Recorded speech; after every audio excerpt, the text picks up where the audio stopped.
À Saint-Pierre-des-Corps, on a beau faire et refaire les calculs, ça ne passe pas. La sénatrice maire Marie-France Beaufils a pourtant engagé depuis un an une vraie réflexion autour de cette réforme afin d'établir un projet sérieux avec des animateurs diplômés. Mais malgré sa bonne volonté, impossible d'échapper à la tyrannie de la calculatrice. Coût de la réforme, 422 000 €. Si l'on enlève 76 000 € de dotation de l'État au titre des fonds d'amorçage et 80 000 € d'aide de la CAF, le reste à charge pour la commune s'élève à 266 000 €. Chacun des 1727 élèves de maternelle et primaire de la commune coûtera donc l'année prochaine 154 € de plus. Un chiffre qui grimpera en 2015 ou 2016 lorsque l'État ne versera plus le fonds d'amorçage à près de 200 €. Ça représente l'équivalent de 4 points d'impôt supplémentaires.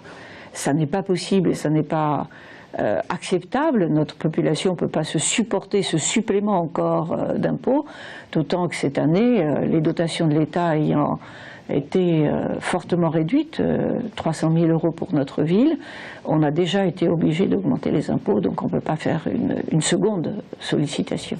Saint-Pierre-des-Corps est une commune classée 278e parmi les villes les plus pauvres de France, avec la moitié de ses administrés non imposables. Or, seules les 250 premières villes bénéficient d'une aide spéciale de l'État pour la mise en place de cette réforme.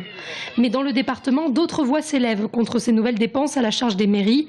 C'est le cas dans le Val-de-l'Indre, où les 8 communes devaient appliquer la réforme à la rentrée 2014.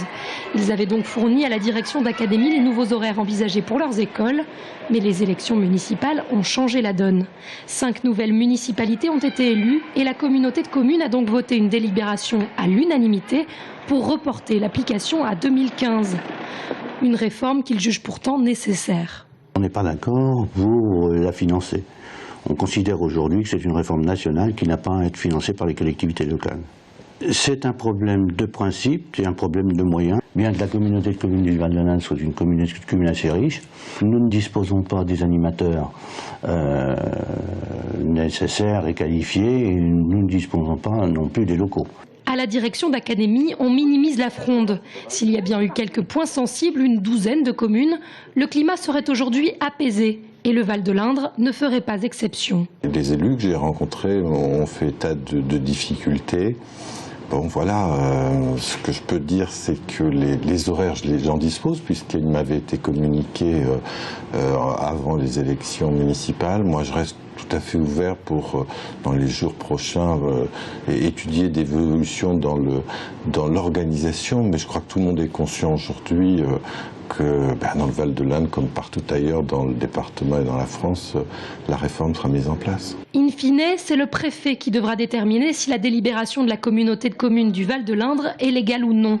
Mais le directeur d'académie pense pouvoir communiquer les nouveaux horaires de toutes les écoles du département le 16 juin. À l'heure actuelle, 47 communes sur les 233 que compte le département sont déjà à la semaine de 4 jours et demi, mais cela représente la moitié des élèves d'Indre-et-Loire.